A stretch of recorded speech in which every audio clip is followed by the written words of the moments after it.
एक और comedian China द्वारा कैंसिल कर दिया गया। कनाडा की चुनाव हस्तक्षेप गाथा जारी है और चाइना अनसेंसर्ड को ट्रुथ सोशल से प्रतिबंधित कर दिया गया है।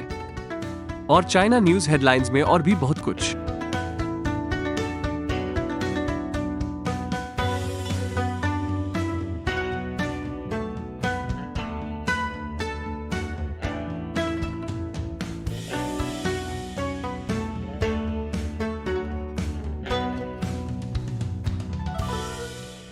चाइना अनसेंसर्ड में आपका स्वागत है। मैं क्रिस चैपल हूं। यह एपिसोड अनकॉग्नी द्वारा प्रायोजित है। आप शायद जानते हैं कि कंपनियां आपका व्यक्तिगत डेटा एकत्र कर रही हैं, लेकिन आप नहीं कर सकते एहसास बस कितने दर्जनों, शायद सैकड़ों, जिनमें से अधिकांश आपने कभी नहीं सुने होंगे का। और आपको पता नहीं है कि वे इसके साथ क्या कर रहे हैं।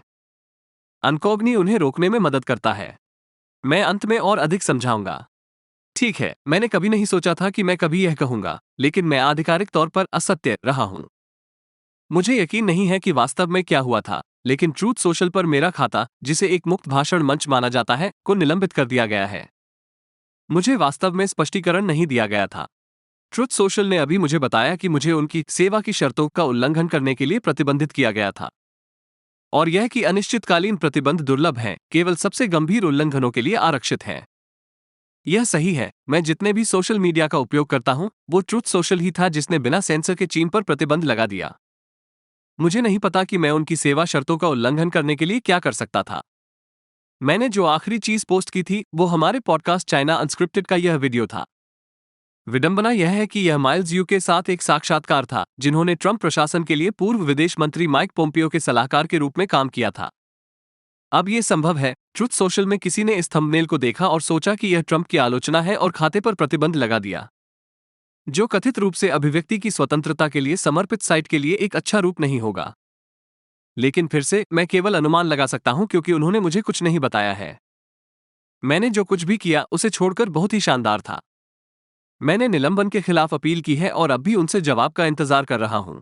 लेकिन यह एक गंभीर मसला है।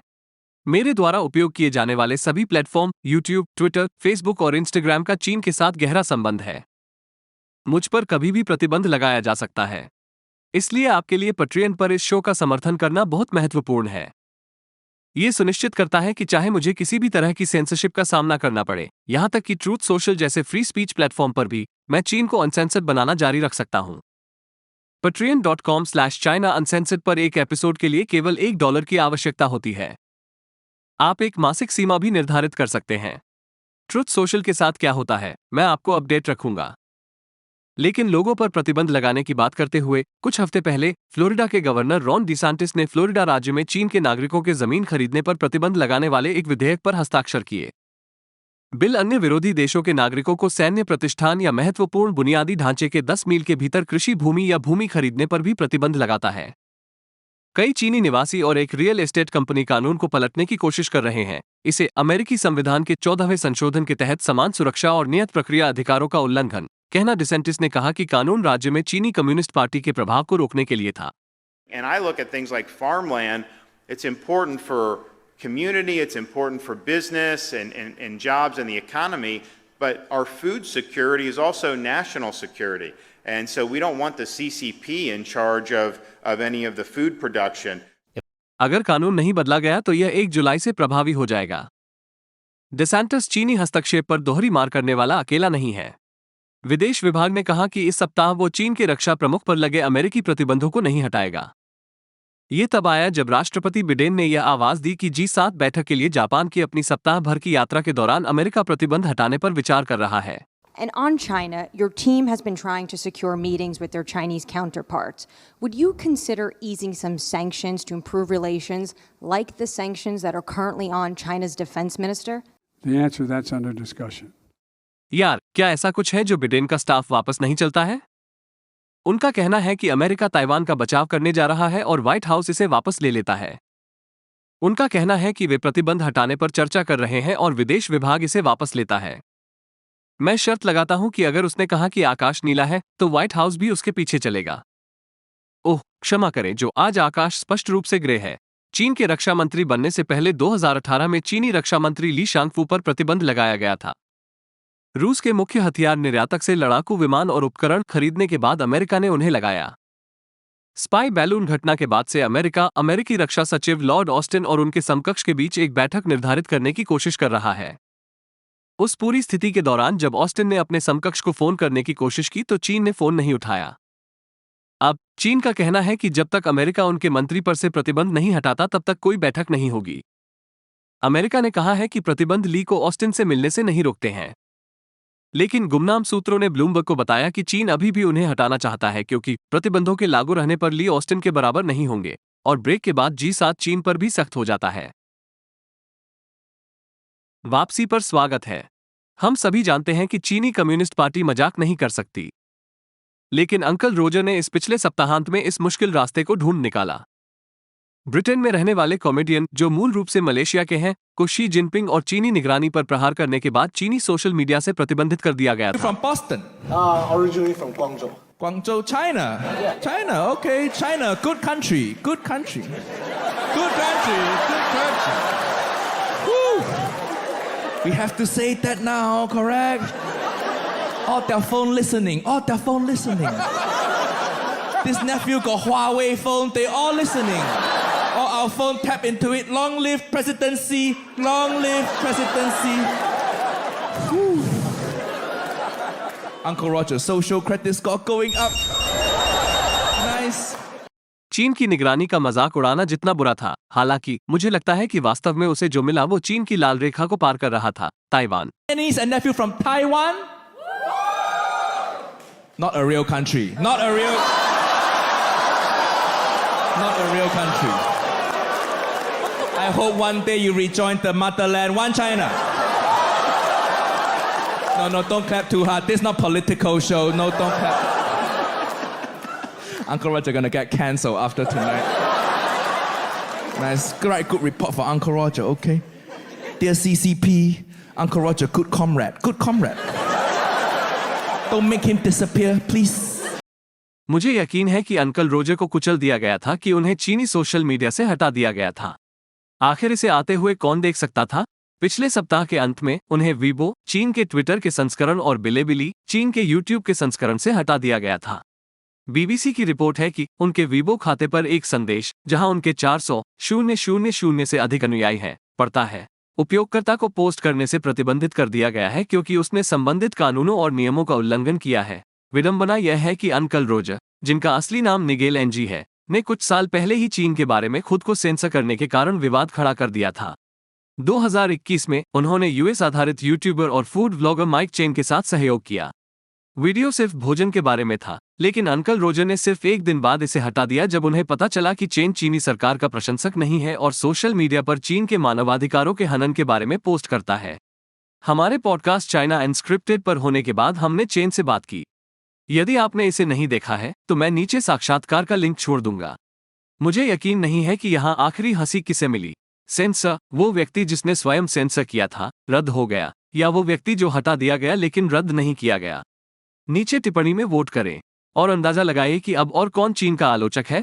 G7 इस सप्ताह अपनी बैठक के दौरान 7 के समूह ने चीन के आर्थिक दबाव पर बहुत अधिक ध्यान केंद्रित किया। बैठक से अपनी आर्थिक संयुक्त विज्ञप्ति में ये चीन की अनुचित व्यापार प्रथाओं, हथियार, आईएनजी, आर्थिक निर्भरता और व्यापक, अपारदर्शी और हानिकारक औद्योगिक सब्सिडी जैसी चीजों का वर्णन कर। G7 America, Britain, Canada, Germany, Italy, Japan और फ्रांस से बना है। यूरोपीय संघ के प्रतिनिधि भी शामिल होंगे। मेरा पसंदीदा चीनी राज्य समर्थित मीडिया ग्लोबल टाइम्स ने G7 को चीन विरोधी कार्यशाला कहा और कहा कि यह अमेरिका था जो पश्चिमी दुनिया में चीन विरोधी जाल बुनने के लिए जोर लगा रहा था। ग्लोबल टाइम्स, मैं आपसे इसे तोड़ने से नफरत करता हूं, लेकिन चीन दुनिया भर में चीन विरोधी जाल बुन रहा है। G7 शिखर सम्मेलन को लेकर अपने बयानों में चीन ने खासतौर पर जापान और ब्रिटेन को निशाने पर लिया।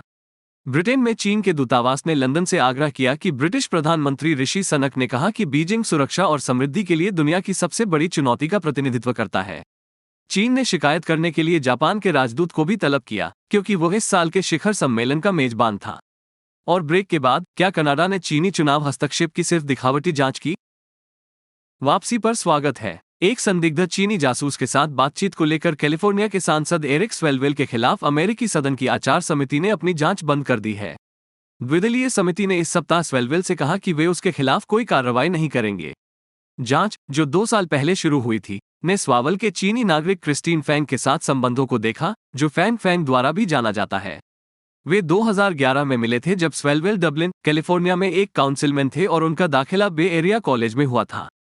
फैंग ने हाल ही में 2014 तक अपने कांग्रेस के पुनः चुनाव अभियान पर काम किया, लेकिन FBI द्वारा सतर्क किए जाने के बाद स्वेलविल ने 2015 में उसके साथ संचार तोड़ दिया कि वो एक जासूस हो सकती है। फैंग ने उसी वर्ष देश छोड़ दिया और उन पर कभी भी अपराध का आरोप नहीं लगाया गया। फैंग ने अन्य अमेरिकी राजनेताओं को भी निशाना बनाया था, जिसमें 2 मिडवेस्टर्न मेयरों के साथ यौन संबंध भी शामिल था।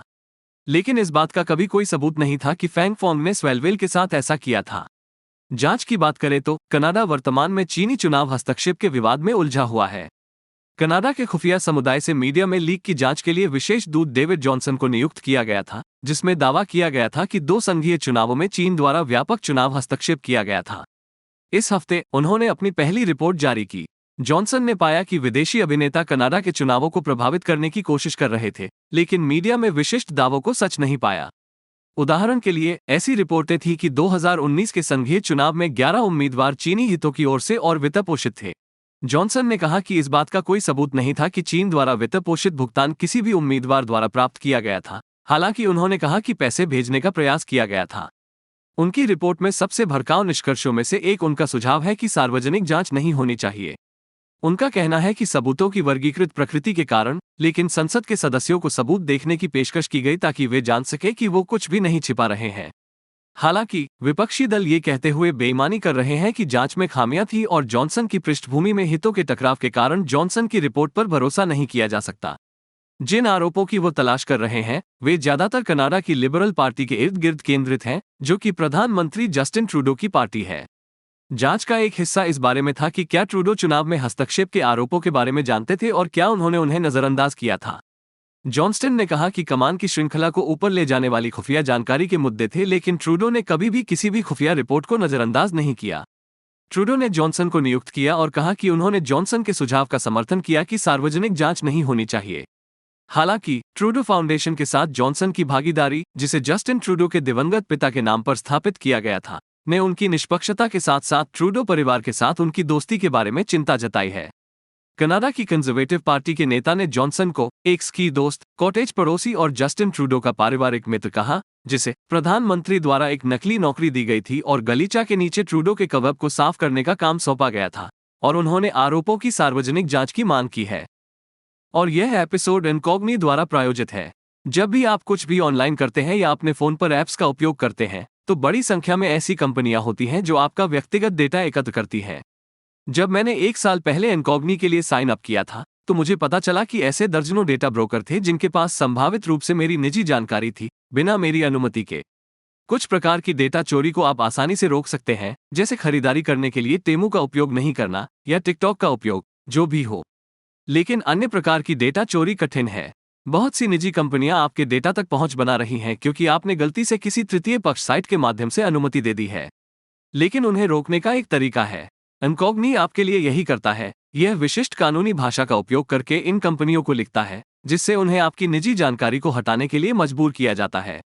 इनकॉग्नी ने पहले ही 102 डेटा ब्रोकर से मेरे विवरण हटा दिए हैं और भी बहुत कुछ प्रगति पर है। और साइन अप करने के बाद मुझे कुछ नहीं करना था। गुप्त बस इसे संभालती है। इसलिए मेरा सुझाव है कि आप अपने लिए इनकॉग्निट प्राप्त करें। नीचे दिए गए लिंक पर क्लिक करें या incogni.com/uncensored पर जाएं। सीमित समय के लिए पहले 100 अनसेंसर्ड कोड का उपयोग करने वाले लोगों को 60% की छूट मिलेगी। इनकॉग्नी के साथ बाजार से अपना व्यक्तिगत डेटा प्राप्त करें। एक बार फिर, मैं क्रिस चैपल हूं। चाइना अनसेंसर्ड देखने के लिए धन्यवाद।